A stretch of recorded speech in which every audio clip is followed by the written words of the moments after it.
Alright everybody, Pledge Brewing, main homebrew guy, Arrogant Bastardale. He's got the Yeast 1728 Scottish Ale, and with the write-up on that, it says it's ideally suited for strong, malty ales of Scotland. This strain is very versatile and is often used as a house strain as it ferments neutral and clean. High fermentation temperatures will result in an increased ester profile. Range is 69 to 73. Flocculation is high, and alcohol tolerance is also high. So I had a small hiss on that. Just to let you know, Dan, there's a little bit of yeast in the neck, and it won't settle out because it's kind of dried out. I did take the tape off already. Figured I'd save you guys that.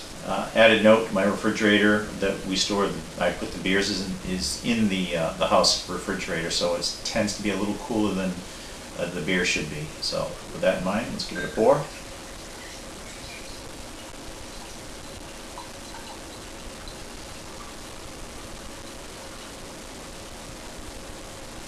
I'm going to leave that behind. Okay, as it sits, it's got a quarter finger head, maybe. It's cloudy, but that again is the style. If you read the BJCP styles, it doesn't mention anything about clarity. So cloudy doesn't make any difference on this beer. What you want is a caramel notes. It doesn't have to have hop on the aroma, although it can. So okay. I also am picking up a little bit of yeast character that I don't pick up on mine. Okay, I'm picking up that yeast profile. Very little hop aroma, if none. It's so faint that you can't really smell it over the yeast. Picking up a little bit of malt, but no caramel. Alright, let's give it a taste.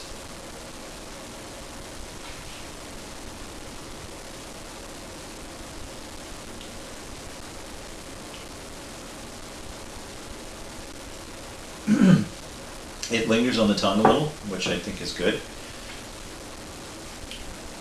It doesn't finish astringent, but it does have a strong yeast profile on the tongue as well.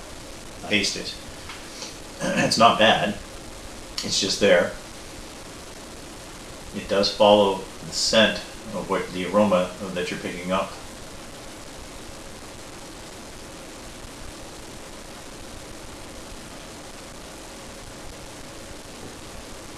It kind of overpowers the malt profile a little, but I do pick up that bitterness that's classic on an ESB on the back, which is good. It's got an orange caramel color to it. I don't know how well you can see that. The head, it doesn't lace very much, which is fine. I don't think that's really it's really not well carbonated because that's the style. I think the carbonation's right on, Dan. Although you can't see it, I can feel it on the tongue just enough where it doesn't mask malty backbone. Although what is masking the malty backbone is it's the yeast. I'm fairly certain of it. It's a great beer. I wouldn't mind having more. Whether or not it meets the style, I don't know. This is my first one, so all I know is that it is vastly different than what I brewed, although I don't know if mine is really the style as well. Neo Britannia was in 1945, exclusively from Northern Homebrewer. So let's keep going with this.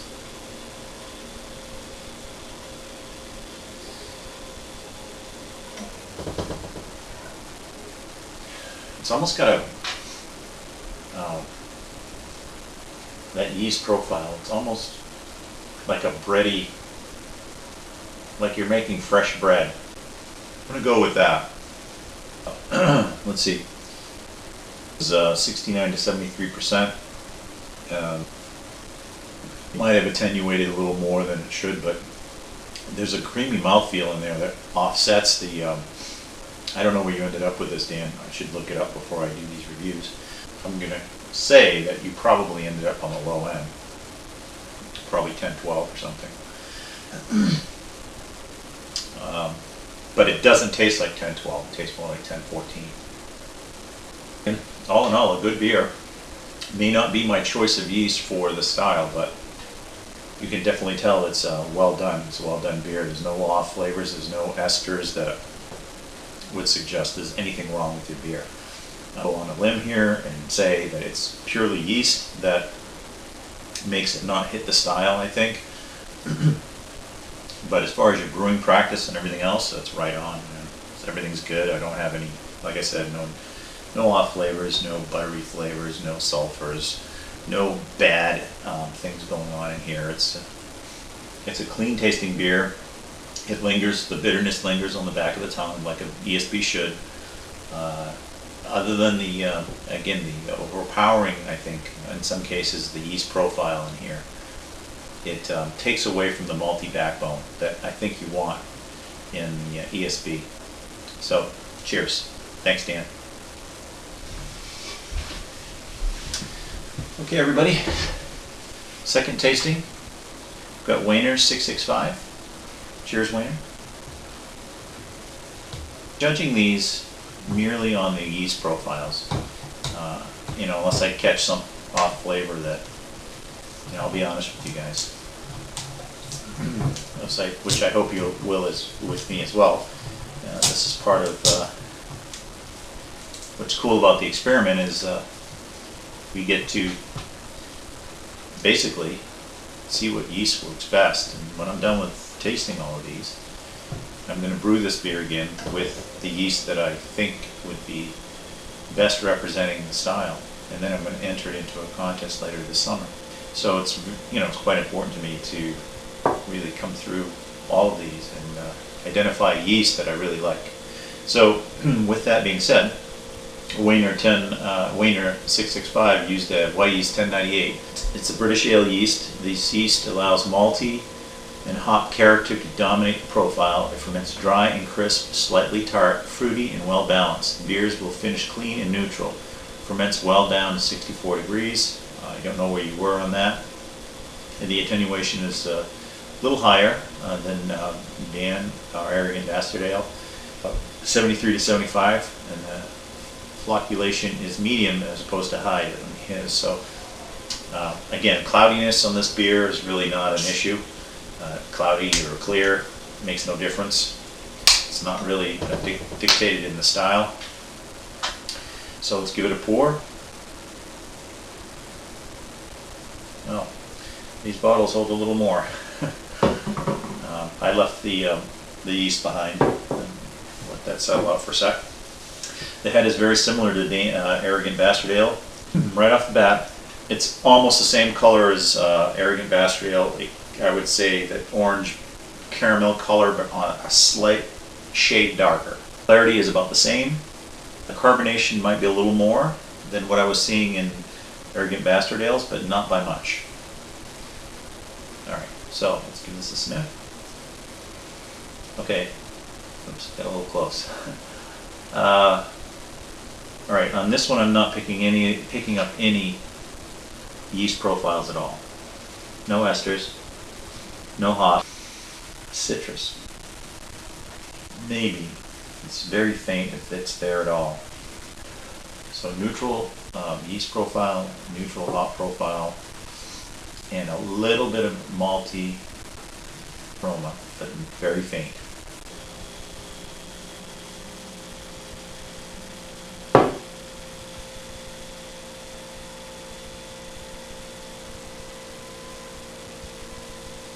It's amazing how much yeast can change a beer.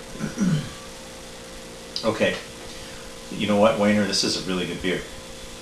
It's got a lot of complex flavors and I'm having a hard time nailing them down. Okay, let me try this again. Mouthfeel, a little drier than Arrogant Bastardale. Finishes bitter, but not quite as bitter as Arrogant Bastardale's. But the bitterness is about the middle of your palate, works its way all the way to the back. Whereas Arrogant Bastardale's bitterness, you only picked it up at the back end after it sat on your tongue and you swallowed it for a while. Then the bitterness was there for you. So I'm getting a little more of the length of bitterness. I don't know if that's categorized. I'm not picking up any off flavors, any esters, anything that would make the beer just not drinkable or not pleasant to drink. Again, another easy drinking beer. Again, I love the style, so it doesn't matter. I can drink this. I'm sure once I get through every beer in this, I'm going to love every one. But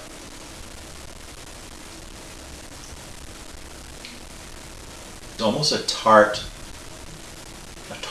to the front end of the as you first take it in. It's almost a tart, lemony maybe, but it's not lemon. I can't figure out what I'm getting here.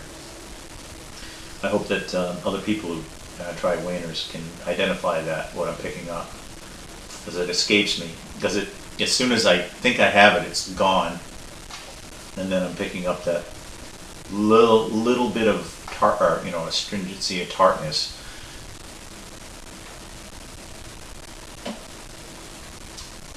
In the middle, and then the bitterness picks up, and then follows it to the back. It's within the style, Wayner.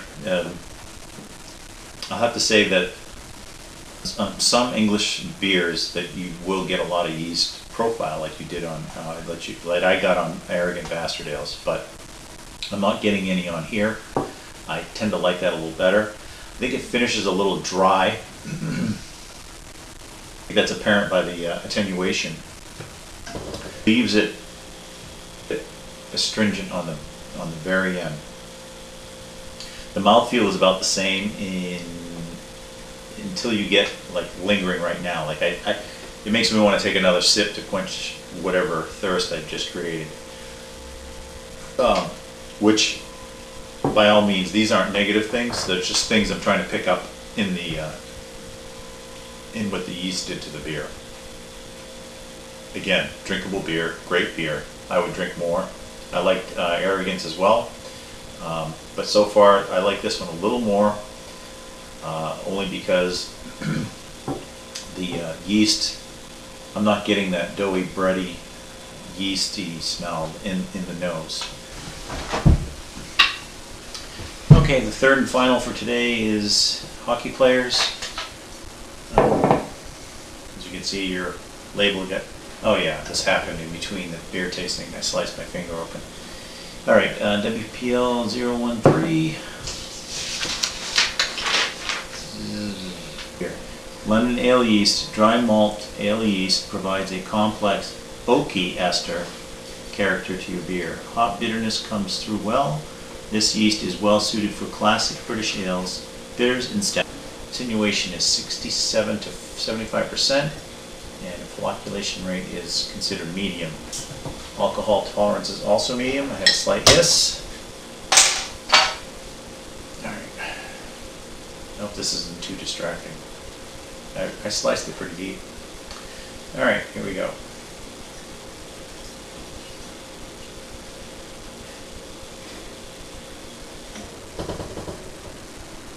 Okay, we'll keep the yeast in the bottle. Okay, the color on this is it's actually a shade in between Arrogance and Wayners. Arrogance was a little lighter, more orange. Wayners was a little more caramel, and Hockyplr's is right in the middle there. The head I poured gentle, but the head is pretty much non-existent. But that's again not. I poured ESBs from the bottle, and they look just like this. So. Guys, when you see a big, thick, frothy head on an ESB, probably not to style. Okay, so Clarity is identical. They are all looking about the same on the clarity. Let's give it a sniff. Okay, I'm picking up malty, slight bit of citrus. I am getting the maltiness right away. Oh, let me see if I can pull that Hookie. Yeah, maybe.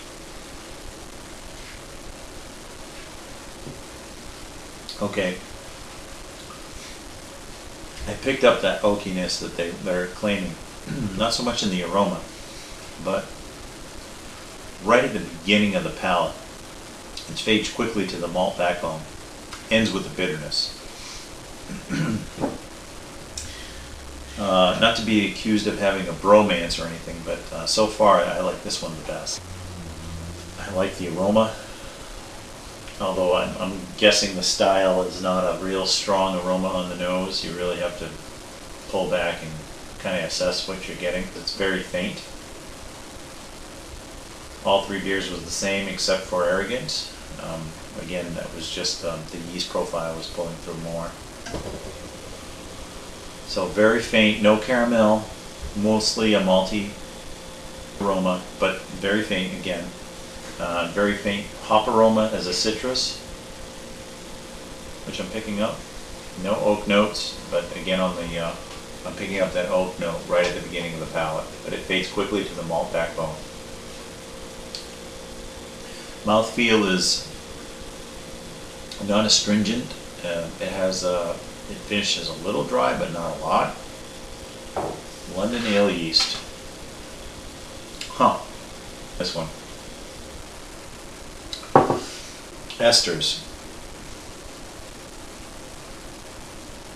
Acetal or green apple. None. Alcoholic aroma. Nope. I'm not getting that either. Is it grassy? It's not grassy at all. Musty? No. Oxidized? Nope. I'm not picking up any oxidation. I hadn't any of these profiles I'm mentioning now were void of all the other two that I tasted as well. I'd say Wayner's had the most so far, the most carbonation, and Arrogant had the most head retention, which isn't between the three. There's very little. Lacing again on all three are almost the same, which is virtually none. Again, I don't think that's a brewing process. That's just the grain bill.